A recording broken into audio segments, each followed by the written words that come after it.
Hello, welcome to Food Immerse, a channel where we not only teach you how to cook delicious dishes, but immerse ourselves in the history, culture, science, and beauty of food. I'm Lorraine, and I'm so excited for you to join me on this journey, exploring different cuisines, ingredients, and cooking techniques. Be sure to subscribe so you don't miss a single delicious episode.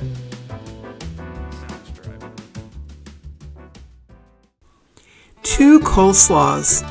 In this video, we'll make two different coleslaws to use with the pulled pork that's coming up in next week's video. Coleslaw, with its flavorful dressing containing vinegar and a hint of sweetness, and its crunchy ingredients, is a great pairing for pulled pork. The first basic coleslaw that most of us in the US are familiar with is mayonnaise-based with apple cider vinegar. The second, Asian coleslaw, has a rice vinegar-based dressing that includes soy sauce, sesame oil, and grated ginger. The two may look the same due to almost identical slaw ingredients, but the dressings set them apart. The word coleslaw comes from the Dutch Coleslaw, which means cabbage salad.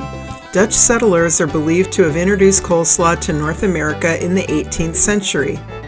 Coleslaw dressings were always vinegar-based. It wasn't until the early 20th century, when mayonnaise became readily available commercially, that mayonnaise-based coleslaw dressings became popular.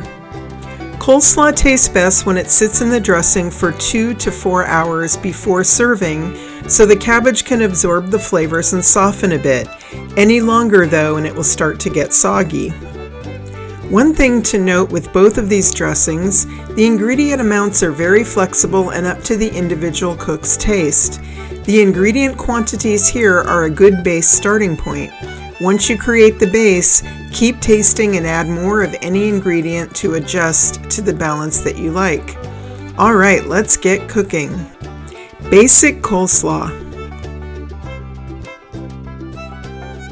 To make basic coleslaw, you will need a half a small red onion, 1/4 head green cabbage, 1/4 head red cabbage, 1 large carrot, a 1/4 cup plus 2 tablespoons of mayonnaise, 2 tablespoons apple cider vinegar, 1 tablespoon sugar, and kosher salt and freshly ground pepper to taste. The only special equipment you will need is a box grater. Cut the onion in half through the root and peel. Put 1/2 flat side down and thinly slice, reserving the other half for another use. Place slices in a small bowl and cover with cold water. Soak for 10 minutes to remove the harshness from the onions. Cut the green cabbage in quarters down through the core. Doing this first makes it easier to access the core. Remove the core by cutting it out at an angle. Now very thinly slice 1/4 of the cabbage, reserving the rest for another use. I like to cut the strips in half to make them easier to eat. Place all the strips in a large bowl. Now prepare the red cabbage in exactly the same way. It's been 10 minutes, so we can drain the onions. Toss off the extra water and then lay them out on paper towels to dry. You want to dry them very well so that the dressing will adhere. Set aside. Peel the carrot. Remove the top and cut it in half. Grate both halves on the largest holes of a box grater. When you get close to the end of the carrot, hold your hand flat to avoid grating your knuckles. Add all the grated carrot to the bowl with the cabbages. For the dressing, add mayonnaise to a small bowl. Add apple cider vinegar, salt, sugar, and ground black pepper. Whisk well to combine.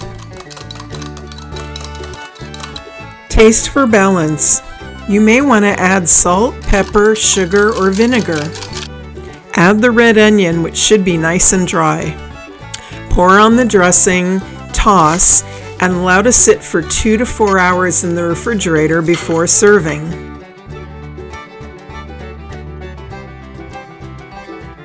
Asian coleslaw.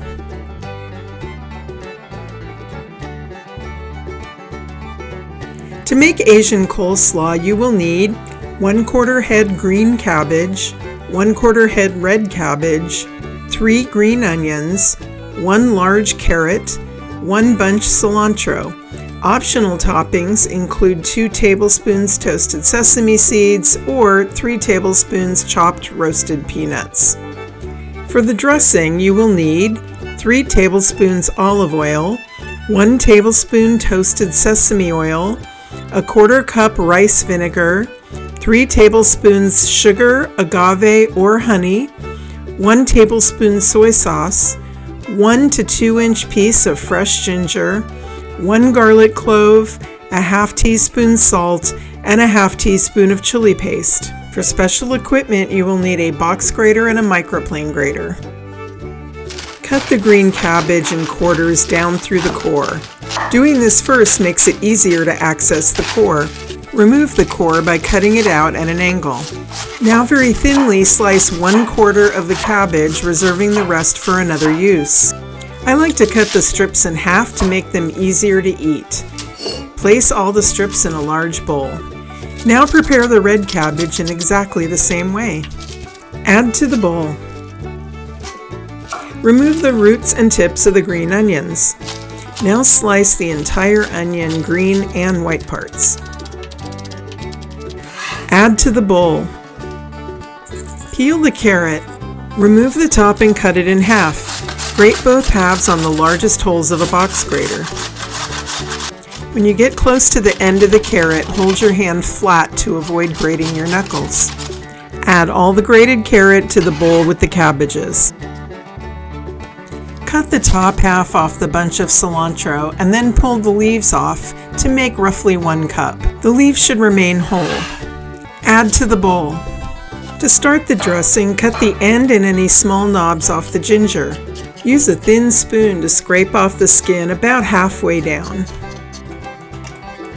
Flip the microplane grater sharp side down and grate across the ginger, holding the ginger firmly with your other hand.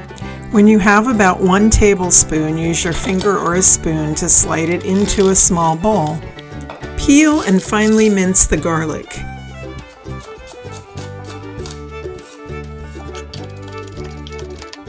Add to the ginger. Now add the rice vinegar. Note that 4 tablespoons equals 1/4 cup. The soy sauce. The olive oil.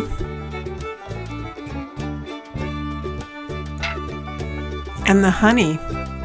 Note that by adding the honey right after the oil, it will slide right out of the spoon.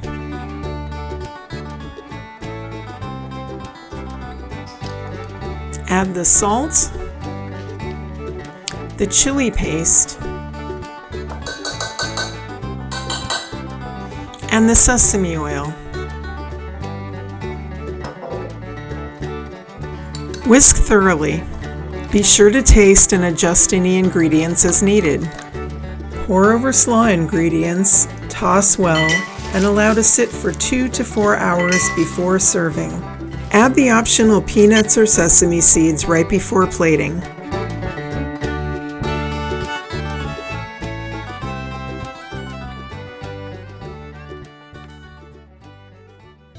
Thank you so much for joining Food Immerse and exploring different cuisines, ingredients, and cooking techniques. If you enjoyed this video, please hit like and subscribe so you don't miss a single delicious episode.